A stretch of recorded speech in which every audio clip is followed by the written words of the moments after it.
Hello दोस्तों, कैसे हो आप लोग। आई नो कि वीडियो थोड़ी लेट हो गई है बिकॉज थोड़े हेल्थ इश्यूज हो गए थे। बट वो बोलते हैं ना कि देर आए पर शेर आए। अब आपने बचपन में ये गेम तो खेली ही होगी, बस इसलिए नोबेल प्राइज़ दिया गया है। क्या बोल रहा है? पागल है क्या ये आदमी? नहीं आया ना समझ? तो वीडियो देखो ना पूरी, आपके लिए ही है वीडियो। ठीक है।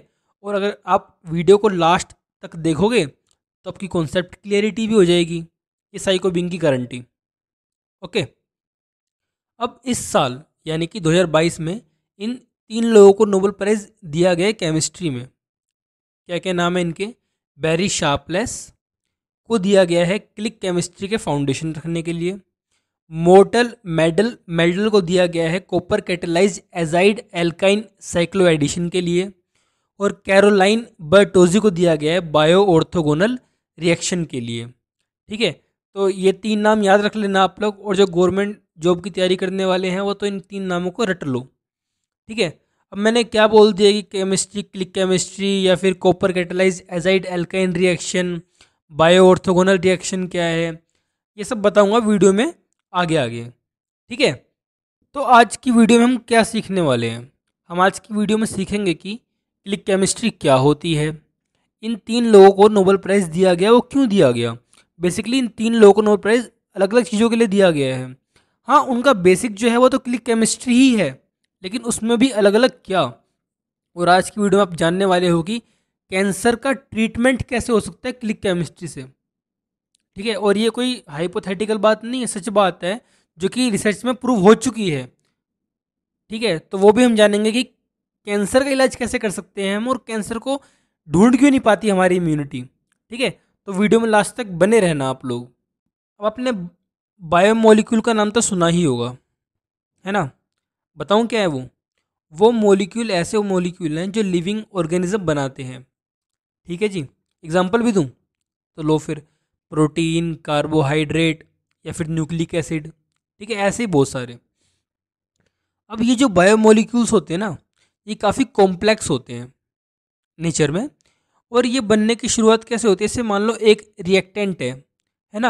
अब वो बीच में कुछ इंटरमीडिएट रिएक्टेंट्स आएंगे जिनसे वो अपनी रिएक्शन करेगा, और लास्ट में एक प्रोडक्ट बना देगा, और एक साथ में बना देगा बाई प्रोडक्ट। बाई प्रोडक्ट मतलब वो होते हैं जिनको हम जानबूझ के नहीं बनाते, वो बन जाते हैं। अब वो कभी काम के होते हैं, कभी काम के नहीं होते हैं। ठीक है। अब क्या है कि अगर हमें इस बायोमोलिक्यूल को, यानी कि जो लिविंग ऑर्गेनिज्म बनाता है, अगर हमें इसे लैब में प्रोड्यूस करना हो तो क्या होता है?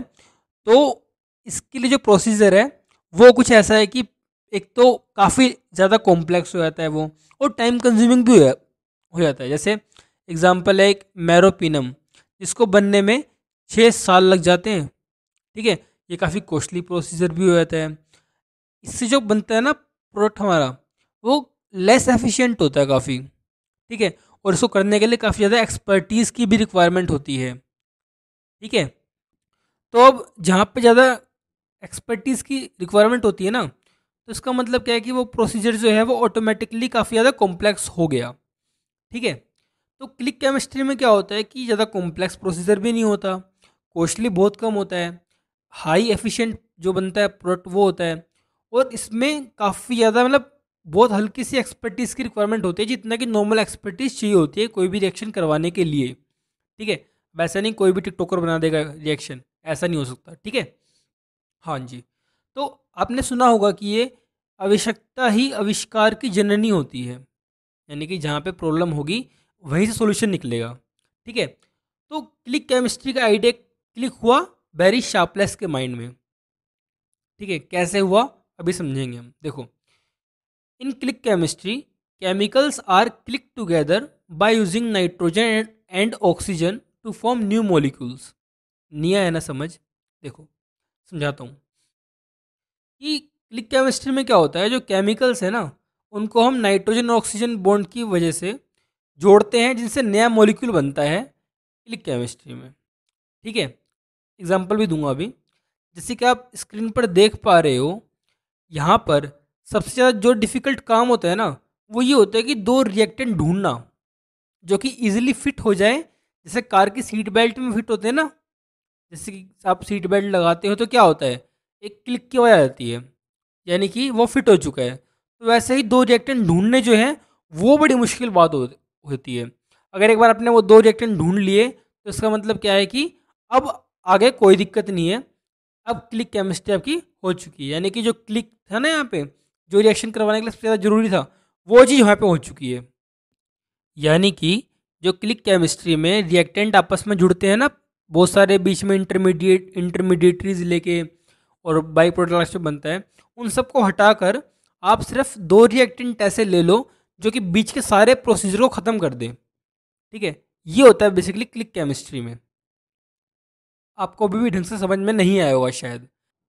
आपको और अच्छे समझाने के लिए अभी जो हम सेकंड पर्सन की बात करेंगे, यानी कि जो हम मोर्टन मेल्डल की बात करेंगे ना, तो इनसे आपको जो पहले वाला पॉइंट है क्लिक केमिस्ट्री वाला, वो बिल्कुल ही क्लियर हो जाएगा, अगर आपको अभी तक क्लियर नहीं हुआ है तो।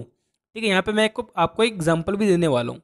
ठीक है, तो क्या होता है, ये जो पर्सन थे मोर्टल मेल्डल, तो ये क्या कर रहे थे, ये बेसिकली नॉर्मल रिएक्शन करवा रहे थे। ठीक है, तो इन्होंने क्या करा था, इन्होंने एसाइल हैलाइड को एल्काइन के साथ रिएक्शन करवा रहे थे in the presence of copper and palladium as a catalyst. यानी कि कॉपर और पैलेडियम थे, वो कैटलिस्ट थे। कैटलिस्ट क्या होते हैं, ये वो होते हैं जो किसी भी रिएक्शन की स्पीड को बढ़ा देते हैं, काफ़ी ज़्यादा इंक्रीज कर देते हैं।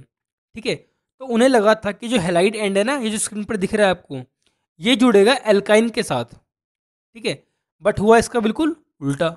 यानी कि जो एजाइड एंड है, यानी कि ये वाला एंड, ये जुड़ गया एल्काइन के साथ, और जब ये जुड़ा उससे तो बन गया हमारा ट्राईएजोल। ठीक है जी, अब जो ट्राईएजोल है ना, यानी कि जो प्रोडक्ट ट्राईएजोल है, ये काफ़ी ज़्यादा यूज़ होता है फार्मास्यूटिकल्स में, एंटीफंगल एजेंट्स में, डाइज में, बैक्टीरियल एजेंट्स में। ठीक है, एटसेट्रा एटसेट्रा। ठीक है, और आप बोलोगे इसमें क्या बड़ी बात है, बड़ी बात ये है कि जो ट्राईएजोल है ना, इसको बनाने के लिए पहले बहुत लंबा प्रोसीजर होता था, लेकिन यहाँ पे क्या हुआ, सिर्फ दो रिएक्टेंट ने ट्राईएजोल बना दिया। यानी कि दो रिएक्टेंट वो थे जो बिल्कुल आपस में फिट हो गए। फिट होने के बाद क्लिक की आवाज़, मतलब आवाज़ नहीं आई लेकिन क्लिक की तरह फिट हो गए, जैसे सीट बेल्ट फिट हो जाती है, बिल्कुल वैसे ही ये फिट हो गए। और उनके फिट होने से एक बहुत लंबा प्रोसीजर जो है वो ख़त्म हो गया। ठीक है, इससे फ़ायदा क्या हुआ क्लिक केमिस्ट्री से, इससे फ़ायदा हुआ कि टाइम का बहुत कम टाइम में प्रोसीजर हो गया। दूसरा, बहुत कॉस्टली भी नहीं था ये, क्योंकि बहुत सारे बीच में प्रोसीजर हट गए ना। ठीक है, तीसरा फ़ायदा इसका क्या है कि इसमें एक्सपर्टीज़ की भी रिक्वायरमेंट नहीं है ना। आपने एक बार दो रिएक्टेंट ढूंढ लिए ऐसे जो बिल्कुल फिट हो जाते हैं, तो उसमें आप बीच के प्रोसीजर हटने की वजह से ज़्यादा एक्सपर्टीज़ की भी नीड नहीं रही अब। बस आपको ढूंढने हैं वो दो रिएक्टेंट जो मिल जाए, और मिलने के बाद बस ख़त्म। ठीक है, इसलिए इसका नाम पड़ा क्लिक केमिस्ट्री। समझ में आया आपको? आई होप आपको अच्छे समझ में आ गया होगा कि क्लिक केमिस्ट्री क्या है और इन दोनों को तो नोबेल प्राइज़ क्यों मिला। ठीक है, अब बात करते हैं थर्ड पर्सन की, यानी कि जिन्हें बायो ऑर्थोगोनल रिएक्शन की वजह से नोबेल प्राइज़ मिला है। लेकिन पहले बात करते हैं कि ये बायो ऑर्थोगोनल रिएक्शन होती क्या है। ठीक है, देखो, ऐसी रिएक्शन जो कि लिविंग सिस्टम के अंदर होती हैं, लेकिन वो पुराने किसी और मैकेनिज्म को इंटरफेयर नहीं करती। नहीं आया ना समझ? देखो धीरे धीरे आ जाएगा। अभी देखो, कैंसर का मतलब क्या होता है, यानी कि अनकंट्रोल्ड ग्रोथ, यानी कि वहाँ वो सेल जिसमें ग्रोथ जो है वो कंट्रोल वे में नहीं हो रही है, अनकंट्रोल वे में हो चुकी है। ठीक है ना। आप सपोज करते हैं कि कैंसर सेल है।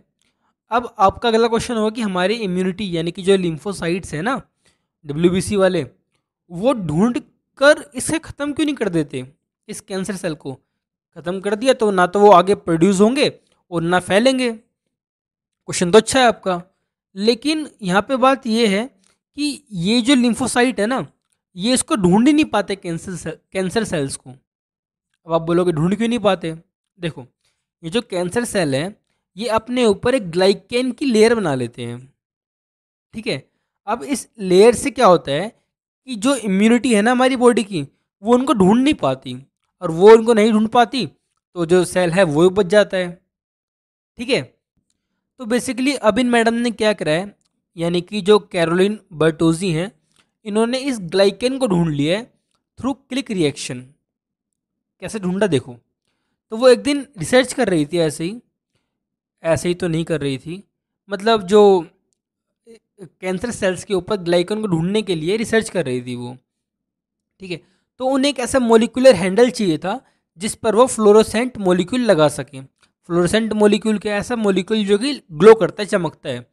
चमकता क्यों है? क्योंकि लाइट चाहिए वहाँ पे, ग्लाइकन को ढूंढने के लिए लाइट चाहिए ना आपको। तो वो ढूंढ रही थी ऐसा मोलिक्यूल जिस पे वो इस फ्लोरोसेंट मोलिक्यूल को लगा सके। तो उन्हें कई मोलिक्यूल ट्राई करे, बट उन्हें एट लास्ट एजाइड को ट्राई करा, है ना, जो कि उनका फिक्स हो गया। एजाइड को क्यों उन्होंने फिक्स करा? बिकॉज जो एजाइड है वो बायो ऑर्थोगोनल है। मैंने बता रखा बायो ऑर्थोगोनल क्या होता है, यानी कि ये सिस्टम में होगा, लिविंग सिस्टम में, लेकिन ये और किसी रिएक्शन को हार्म नहीं करेगा। दैट्स वाई ये सेफर यूज़ है। ठीक है, तो अब इन्होंने इस बायो ऑर्थो यानी कि जो एजाइड है इस पर इन्होंने अपना वो लगा दिया, यानी कि जो फ्लोरोसेंट मॉलिक्यूल है वो लगा दिया। ठीक है जी, यहाँ तक बात समझ में आ गई। फिर उन्होंने इसमें मॉडिफाइड शुगर को ऐड कर दिया। मॉडिफाइड शुगर क्यों ऐड करी?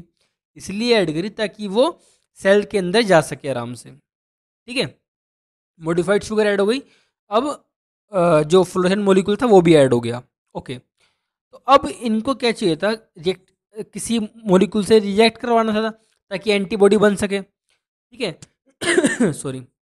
लेकिन यहाँ पे क्या होता है कि कॉपर चाहिए था कैटलिस्ट रिएक्शन को फास्ट करने के लिए, लेकिन कॉपर आयन तो सेल्स के लिए टॉक्सिक है, तो कॉपर आयन तो यूज़ कर नहीं सकते। तो फिर इन्होंने क्लिक केमिस्ट्री का नाम कहीं सुना था, तो फिर इन्होंने एजाइड के साथ में एल्काइन को ट्राई करा। ठीक है, और एल्काइन को ट्राई करने से क्या हुआ, वहाँ पे वो रिएक्शन हो गई और एक एंटीबॉडी जो है वो प्रोड्यूस हो गई। ठीक है, अब इस एंटीबॉडी को आप क्लिकेबल एंटीबॉडी बोल सकते हो, बिकॉज जो एंटीबॉडी प्रोड्यूस हुई है ये तो क्लिक केमिस्ट्री के थ्रू हुई है ना, तो इसे क्लिकेबल एंटीबॉडी बोल सकते हैं हम। ओके, और जब इन्होंने इस क्लिकेबल एंटीबॉडी में एंजाइम को ऐड कर दिया, अटैच कर दिया, और फिर ये जो एंटीबॉडी है, अब मैंने बताया कि इसने ढूंढ कैसे लेगी ये जो एंटीबॉडी है ये जाएगी ग्लाइकेन के पास। यहाँ पे फ्लोरोसेंट मॉलिक्यूल है, जो मॉडिफाइड शुगर है वो घुस जाएगा ग्लाइकेन में, फ्लोरोसेंट जो लाइट है वो दिखा देगी कि यहाँ पे है ग्लाइकेन सेल के ऊपर। ठीक है, और अब जो एंटीबॉडी के पास एंजाइम है ना, वो एंजाइम क्या करेगा, इस ग्लाइकेन को खत्म कर देगा। समझ में आ रहा है आपको? पहला एंटीबॉडी ने क्या काम करा, ये जो हमने बनाई एंटीबॉडी, इसने बेसिकली ग्लाइकेन को ढूंढ लिया। ठीक है और अब जो ये एंजाइम था इसमें अटैच था, इसने क्या करा, उस ग्लाइकेन को खत्म कर दिया। ठीक है जी, अब क्या होता है, ग्लाइकेन खत्म हो गया, यानी कि अब जो सेल है वो अनमास्क हो गया, यानी कि सेल का कोई मास्क नहीं है, अब सेल अब वल्नरेबल हो चुका है।